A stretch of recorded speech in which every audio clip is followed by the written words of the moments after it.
আসসালামু আলাইকুম ওয়া রাহমাতুল্লাহ। আসলে অনির্ধারিত আগমন, আল্লাহর অশেষ মেহেরবানি যে আমি একটা প্রোগ্রামে যাব, এই মসজিদে ঢোকার সৌভাগ্য আল্লাহ দান করেছেন। জুমার নামাজ পড়ার জন্য সকলে বলে আলহামদুলিল্লাহ। আলহামদুলিল্লাহ। পবিত্র জুমার দিন আপনারা আমার জন্য দোয়া করবেন, আমি আপনাদের জন্য দোয়া করি। আর আজকে এমন একটা দিন, মানুষের অধিকার প্রতিষ্ঠার জন্য, দেশের স্বাধীনতার সার্বভৌমত্ব রক্ষার জন্য, জনগণের ধারা যাতে জনগণের রাষ্ট্র পরিচালিত হয় এই দাবি আদায়ের জন্য এই জুলাই মাসে গত বছর অসংখ্য তাজা প্রাণ ধরে গিয়েছে। মানুষের অধিকার প্রতিষ্ঠার জন্য, একটা সুষ্ঠু, অবাধ এবং ন্যায় ভিত্তিক সমাজ প্রতিষ্ঠার জন্য বিগত 15-16 বছর যাবৎ অনেকেই মেহনত করেছেন, পরিশ্রম করেছেন, নির্যাতিত হয়েছেন, কারাভোগ করেছেন, জুলুমের শিকার হয়েছেন। সেইখানে অসংখ্য লোক আত্মাহুতি দিয়েছে, অসংখ্য লোক তাদের জীবনের মূল্যবান সম্পদ হারিয়েছে, আহত হয়েছে। সকলের জন্য রাষ্ট্রীয়ভাবে আজকে দোয়ার ব্যবস্থা করা হয়েছে মসজিদে।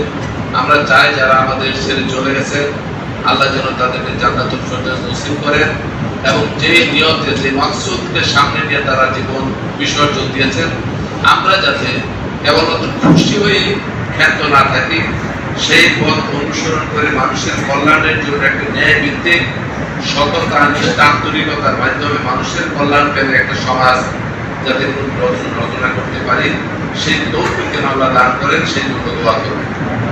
কুল ইন্না সালাতি ওয়া নুসুকি ওয়া মাহইয়ায়া ওয়া মামাতি লিল্লাহি রাব্বিল আলামিন। আমাদের ইবাদত, আমাদের নামাজ, আমাদের রোজা, আমাদের কুরবানি, আমাদের জিকির সমস্ত কিছু কার জন্য? আল্লাহর জন্য। আল্লাহ বলেছেন কোরআনে যে ওমা খালাকতুল জিন্না ওয়াল ইনসা ইল্লা লিয়াবুদুন। আমি মানুষ এবং জিনকে সৃষ্টি করেছি কেবলমাত্র আমার ইবাদত করার জন্য, আমার বন্দেগী করার জন্য। আমরা যেন সেই বন্দেগী করতে পারি। আর সেই বন্দেগীটা কি? সেই বন্দেগী হচ্ছে নামাজ, রোজা, হজ, যাকাত, কোরআন তেলাওয়াত, জিকির, ইফতার। আর মানুষের প্রতি আমাদের একটা হক রয়েছে। মানুষের আপনার ইমাম সাহেবকে নিয়ে যে আমাদের শ্রদ্ধা, উনি যে ভালো দুইটা কথা বলবেন, এই কথা শোনার হক আমার রয়েছে। বলেন আছে কিনা? এই যে এখানে চেয়ারম্যান সাহেব ছিলেন, কাউন্সিলর ছিলেন, ওনার উপরে কিন্তু মানুষের একটা হক আছে। আর মানুষের হক আদায় করার জন্য ন্যূনতম ক্ষমতা, সুযোগ যদি আল্লাহ কাউকে দেয়, সেটা আদায় করা হচ্ছে এটা ইবাদতের একটা অংশ। কাজে সমাজটা যাতে সুন্দরভাবে চলে, মানুষ ইজ্জতের সাথে থাকতে পারে, সম্মানের সাথে থাকতে পারে, যার যার কামাই করে সে যাতে পরিবার পরিজন নিয়ে শান্তিতে বসবাস করতে পারে, এই হালতের মধ্যে যেন আমরা থাকতে পারি, এর অন্য কোনো ব্যর্থ যাতে না ঘটে সেদিকে খেয়াল রাখা, সেইভাবে দায়িত্ব পালন করা সমস্ত মানুষের দায়িত্ব। কারণ মানুষ হচ্ছে দুনিয়ার আল্লাহর পরিবার। কাজে আল্লাহ মানুষকে যাকে যতটুকু সম্মান দিয়েছে, যতটুকু ক্ষমতা দিয়েছে, আসলে কথাটা ক্ষমতা না, ক্ষমতার কথাটা হলে উন্নাসিকতা প্রকাশ হয়, ক্ষমতা না, এটা হবে দায়িত্ব। অনেকে বলে আমি ক্ষমতা প্রাপ্ত হয়েছি, না, ক্ষমতা প্রাপ্ত কেউ হয় না, দায়িত্ব প্রাপ্ত। আর যে দায়িত্ব প্রাপ্ত হয় তাকে অত্যন্ত সমীহ, অত্যন্ত নত জানুভাবে কথায়, বার্তায়, আচার আচরণে। কারণ আমার কাজে যদি বোঝা থাকে একটা দায়িত্ব পালনের, তাহলে আমাকে সতর্ক হতে হবে, কারণ আমারই ভুল হওয়ার সম্ভাবনা সমূহ বেশি। আর সেই দায়িত্ব পালন করতে আমাকে যথেষ্ট সতর্কতা, দায়িত্বশীল আচরণ, কথা, বার্তা, আচার আচরণে নিষ্ঠাবান হতে হবে।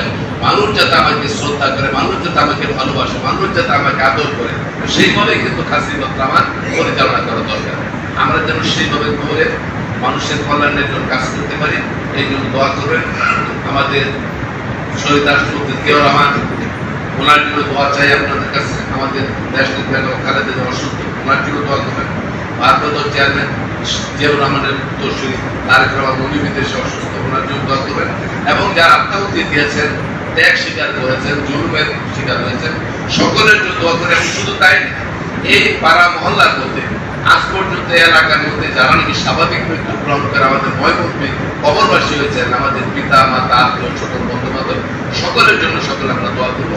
আল্লাহ যাতে তাদের জীবনের সমস্ত গুণাখাতা মাফ করে তাদেরকে জান্নাত নসিব করে। আমার জন্য দোয়া করবেন।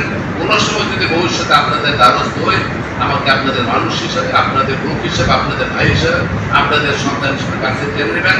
চেষ্টা করব যদি কোনো দিন আল্লাহ কোনো তৌফিক দেয়, যদি কোনো সুযোগ পাই, আমার সর্বোচ্চ চেষ্টা দেব যে আমি সরিষার পরিমাণ উপকার যেন আপনাদের করতে পারি, কোনো তিল পরিমাণ ক্ষতি যাতে আমার দ্বারা আপনাদের না হয়, সেই খেয়াল রেখে আমি চলার চেষ্টা করব। আসসালামু আলাইকুম ওয়া রাহমাতুল্লাহি।